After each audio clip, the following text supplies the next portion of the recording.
ரோகிணி ரூம்குள்ளே போகிறாங்க. அவங்க மாமா கிட்ட சொல்கிறாங்க, இங்கே பாருங்கள் ரூம்குள்ளேயே இருங்க அப்படின்னு சொல்லிட்டு ரோகிணி வெளியே வந்துட்டாங்க. எல்லாரும் பேசிகிட்டு இருக்காங்க. ஆட்டுக்கறிலாம் வெட்டியாச்சு அப்படின்னு சொல்லிட்டு அதை கேட்டோன்னே அவங்க மாமா ஓடி வராரு. என்னது ஆடெல்லாம் வெட்டிட்டீங்களா? என்னை கூப்பிடவே இல்லையா நீங்கள்? எனக்கு தெரியாமல் பண்ணிட்டீங்களா அப்படின்னு சொல்லிட்டு அவங்க மாமா கேட்குறாரு. நீ என்ன எப்போ பார்த்தாலும் ரொம்ப எக்ஸ்பீரியன்ஸ் மாதிரி ஆட்டுக்கறின்னு சொல்லிட்டு இருக்க அப்படின்னு சொல்லிட்டு முத்து கேட்குறாரு. இல்லைப்பா அதெல்லாம் இல்லை, சும்மா தான் கேட்க வந்தேன் அப்படின்னு சொல்லிட்டு அவங்க மாமா சொல்கிறாரு. உடனே விஜயா வராங்க. இங்கே பாருங்கள் ஆடெல்லாம் வெட்டியாச்சு, நல்லா குழம்பெல்லாம் வைக்க சொல்லியிருக்கேன். மட்டன் சுக்கா, மட்டன் குழம்பு எல்லாமே வச்சுருக்கோம். நீங்கள் இருந்து நல்லா சாப்பிட்டுட்டு தான் போகணும். அப்போ தான் நாங்கள் ரோகிணி எப்படி பார்த்துக்குறோன்னு சொல்லிட்டு ரோகிணியோட அப்பா கிட்ட நீங்கள் போய் சொல்லுவீங்க அப்படி சொல்லிட்டு விஜயா சொல்கிறாங்க. ஆமாம் அந்த தலைக்கறி இருக்கே, தலைக்கறி அது ரொம்ப ஸ்பெஷல், நல்லா இருக்கும் அப்படின்னு சொல்கிறாரு. அதுவா, அதையும் குழம்பு வைக்க சொல்லிடுறேன். எல்லாமே நல்லா பண்ணணும் அப்படின்னு சொல்லிட்டு இருக்காரு. எல்லாமே நல்லா பண்ணிடுறேன், நல்லா சமைக்கணும், நல்லா பண்ணணும், ரொம்ப டேஸ்ட்டாக இருக்கும் அப்படின்னு சொல்லிட்டு எல்லாமே சொல்லிட்டு இருக்காரு. எல்லாத்தையுமே மீனா, முத்து எல்லாருமே அப்படியே மாமாவே பார்த்துட்டு இருக்காங்க. அப்போ ரோகிணி யோசிக்கிறாங்க, இவர் இதுக்கு மேலே இந்த வீட்டில் தங்க விட்டால் வேலைக்கே ஆகாது அப்படின்னு சொல்லிட்டு யோசிச்சுட்டு இருக்காங்க. என்ன பண்ணலாம் அப்படின்னு சொல்லிட்டு ரோகிணி சும்மா ஃபோனை காதில் வச்சுட்டே அப்படியே வராங்க. வந்தோடனே ரொம்ப பதட்டமாக பேசுகிறாங்க. அப்போ விஜய் என்ன ஆச்சு அப்படின்னு சொல்லிட்டு கேட்குறாங்க. என்னாச்சு உங்களுக்கு உடம்பு சரியில்லையா? மாமா அங்கே இப்போ வரணுமா அப்படின்னு சொல்லிட்டு கேட்குறாங்க. ஐயோ ரொம்ப முடியலையா? மாமா வந்து அது எனக்கு ரொம்ப சந்தோஷமாக இருக்குது அப்படின்னு சொல்லிட்டு ரோகிணி சொல்கிறாங்க. கண்டிப்பாக நான் இன்றைக்கே ஃப்ளைட் ஏற்றி விட்டுறேன் அப்படின்னு சொல்லிட்டு ஃபோனை கட் பண்ணிட்டாங்க. என்னமா ஆச்சு அப்படின்னு சொல்லிட்டு மாமா கேட்குறாரு. உங்கள் ஒய்ஃபுக்கு உடம்பு சரியில்லை. எந்த ஆண்டிக்கு? உங்களுக்கா அப்படின்னு சொல்லிட்டு கேட்குறாரு. எனது எனக்கா அப்படின்னு சொல்லிட்டு விஜயா கேட்குறாங்க. இந்த ஆண்டிக்கு இல்லை, உங்கள் ஒய்ஃபுக்கு அப்படின்னு சொல்கிறாங்க ரோகிணி. ஓ அப்படியா, உங்களை இன்றைக்கே ஊருக்கு வர சொல்லியிருக்காங்க அப்படின்னு சொல்கிறாங்க. ஓ சரி சரி அப்படின்னு சொல்லிட்டு அவங்க மாமா சொல்லிட்டு இருக்காரு. என்னம்மா இன்றைக்கே போகணுமா? இன்னைக்கு ஆட்டுக்கறிலாம் வச்சுருக்காங்க, சுக்கா குழம்பெல்லாம் வச்சுருக்காங்க, நான் சாப்பிட்டுட்டு இருந்துட்டு நாளைக்கு போகட்டுமா அப்படின்னு சொல்லிட்டாரு அவங்க மாமா.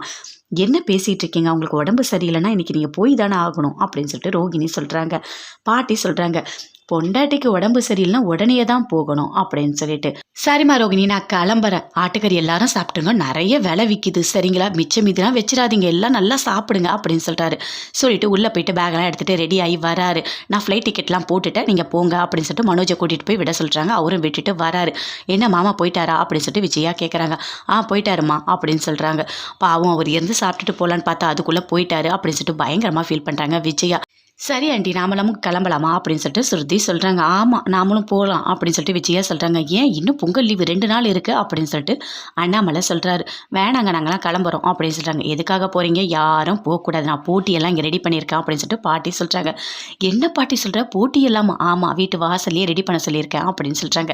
அவங்க ஃப்ரெண்ட்ஸ்லாம் வராங்க. என்னடா ஊர்லேயே இல்லைன்னு சொன்னாங்க, நீலாம் வந்திருக்க அப்படின்னு சொல்லிட்டு முத்து கேட்குறாரு.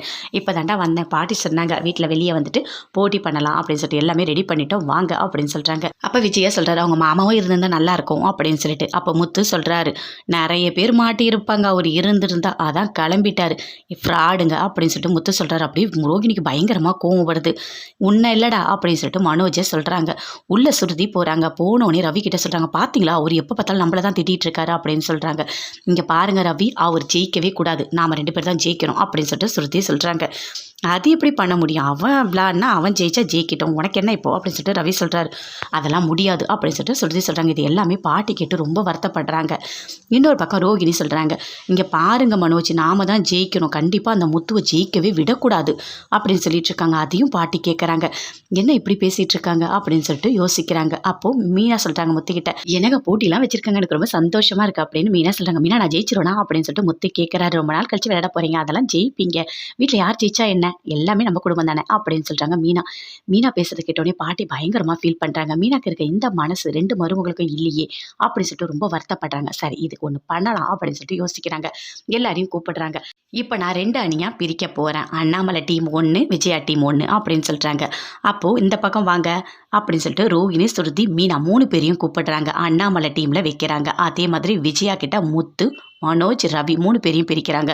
என்ன இப்படி பண்ணுறீங்க? முத்துலாம் என் டீமில் வேணாம் அப்படின்னு சொல்லிட்டு விஜயா சொல்கிறாங்க.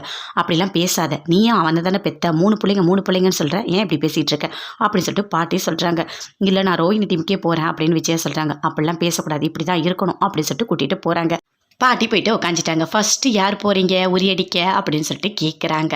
மனோஜ் நீ போ அப்படின்னு சொல்லிட்டாங்க. மனோஜ் போகிறாரு. அப்பா கிட்ட அம்மா கிட்ட பாட்டிக்கிட்ட எல்லாருக்கிட்டையுமே ஆசீர்வாதம் வாங்கிட்டு கொம்பெல்லாம் எடுத்துக்கிட்டு கண்ணை திறந்துக்கிட்டே அடிக்கிறதுக்கு போகிறாரு. டேய் என்னடா பண்ணுற அப்படின்னு சொல்லிட்டு முத்து தள்ளி விடுறாரு. கண்ணை கட்டிக்கணும்டா, இப்படியெல்லாம் போகக்கூடாது, கண்ணாடி கட்டு அப்படின்னு சொல்லிட்டு கண்ணை கட்டி விட்டாங்க. ஏதாவது தெரியுதாடா உனக்கு அப்படி தேடுறாரு மனோஜ்.